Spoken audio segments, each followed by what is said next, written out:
just a couple of questions which I wanted to understand, because we've been talking about the big data, we're talking about the analytics. I don't know where when you talk about the big data or data versus information. So how many of you have the 3G data plans? I think you can just raise the hand. I think almost everybody. How many of you have 3G information plans? You may not have. So I think the whole idea here is that we are talking about the data security and not the information security, because information security is embedded actually into the data security engines. So with that, let me just start my quick presentation. I think we're already running late from time perspective.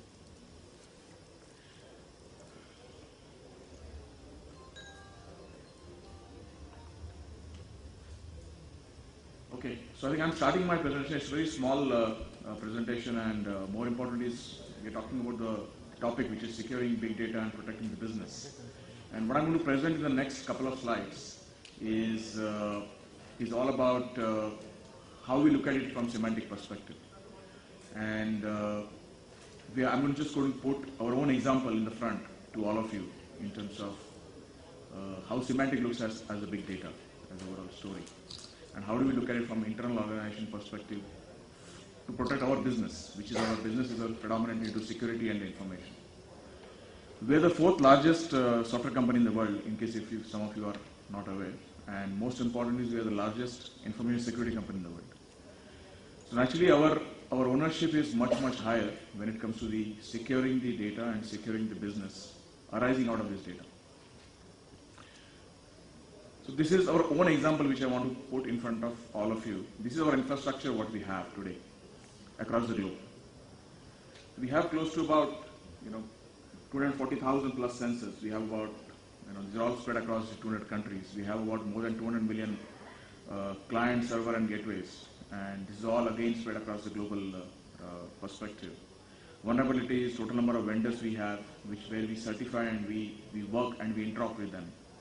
More importantly is the number of technologies which we basically embrace as part of the big data and the security areas. And of course, the spam and the phishing, I don't have to talk about it, but most important data element here is the 1/3 of the email traffic is, from the email perspective, is what we look at and what we scan on a daily basis. So this is all about a very complex phenomena is what we are going to do from our perspective for our clients. And this is what I wanted to present here actually in front of you. So this infrastructure, what exactly it covers? It covers this.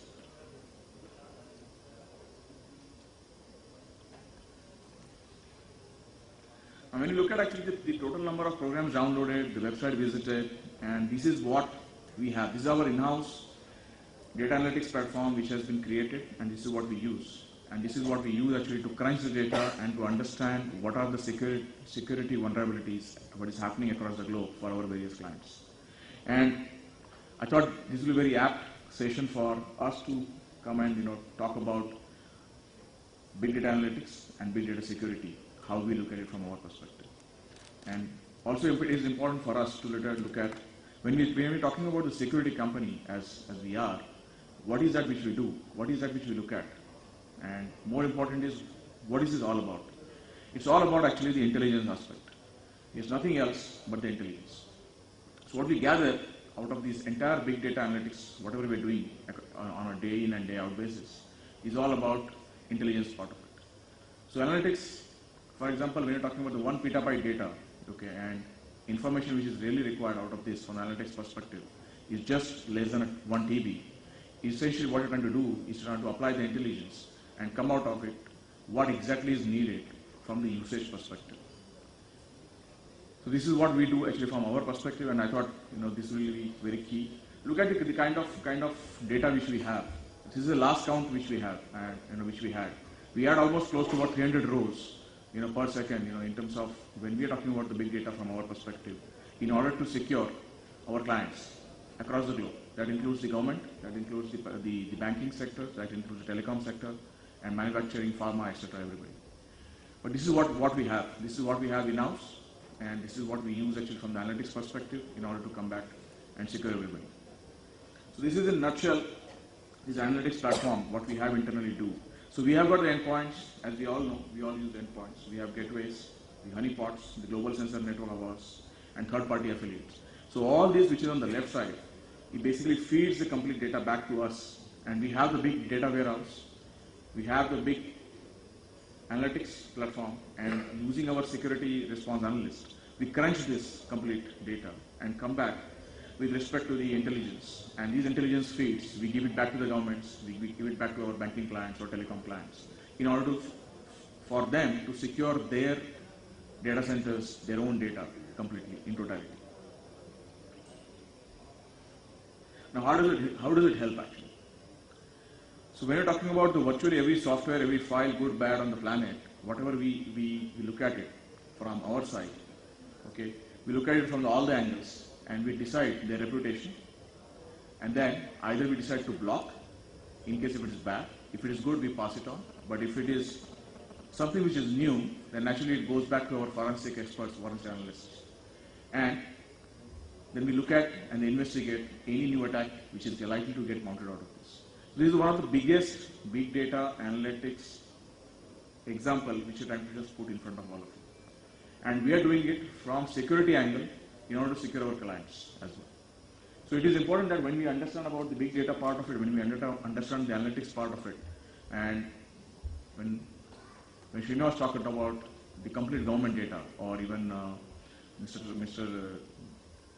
Jaju spoke about the portal from his perspective, it is important that the security aspects are very, very critical here. But what is important is that the data which actually is entering into the portal and data which is coming out of the portal, or even from the city-centric perspective, NISG, when they are looking at it from the government perspective, the data, what goes in and what comes out, unless and until you have the analytics piece of it, and when you are talking about the security on top of it, it won't work.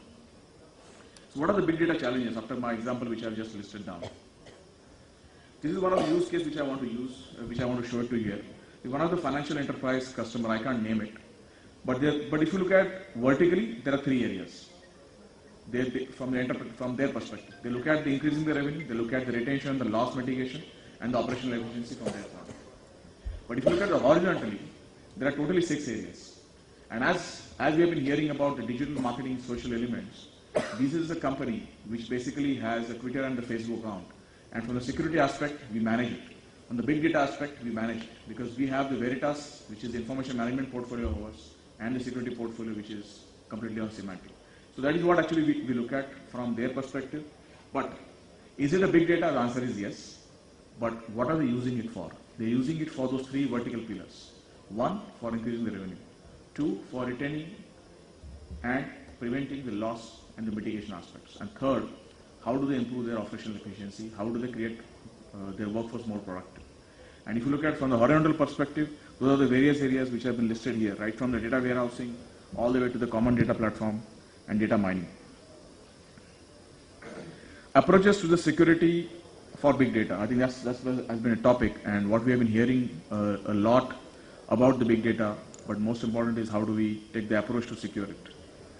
Broad guidelines I have given here actually, as part of what we feel is right from our point of view.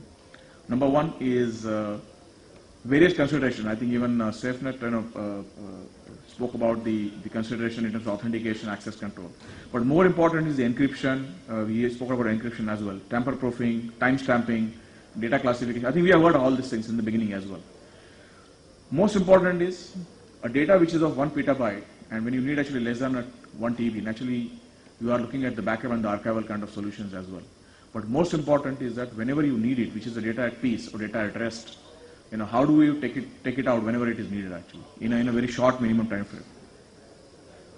These are some of the challenges which I just listed here. Security for the traditional data warehousing is insufficient, and we must look at the different ways to look at it in a different way.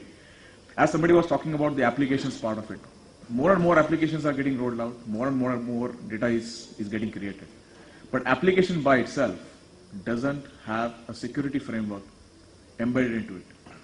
And that's the whole and sole reason when the applications start coming under use, automatically the big data or the data which is coming out of it, which is getting utilized, needs to get secured. And if you look at the Hadoop, or if you were talking about the data warehousing kind of other platforms, biggest element which is normally not really seen and which is not, if it is not sufficient or sufficient, that debate we can always have it, and as part of the panel discussion we can go ahead and do that discussion. But more important is that yes, there are current mechanisms are not sufficient from whether it is vendor perspective or from the customer perspective. The second area is of course the storage cost.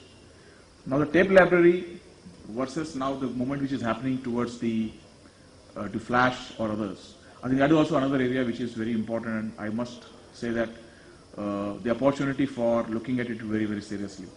Now, what is costing this both the areas? One is because you have to keep the big data alive, you are pumping actually a hell lot of electricity. You are pumping actually a hell lot of space. And that is what is also part of your operational cost. And how do we improve this part of it? The other area is, of course, the storage efficiency. I think I have already spoken about it. But very important is the deduplication. I think somebody mentioned about it. Compression is also another area which we can look at it in order to reduce the overall footprint from the storage point of view. And at the same time, it can give you operational cost reduction as well. In summary, I think the encryption, logging, auditing, archiving, risk management, compliance, these are some of the areas which drive the security aspects. Data connectors, again, it's mix of between security and the storage efficiency point of view. And the last two are, of course, the big data warehouse or mining focus areas. I think this is where I think I want to end up my presentation with. Thanks a lot for giving the opportunity. Thank you.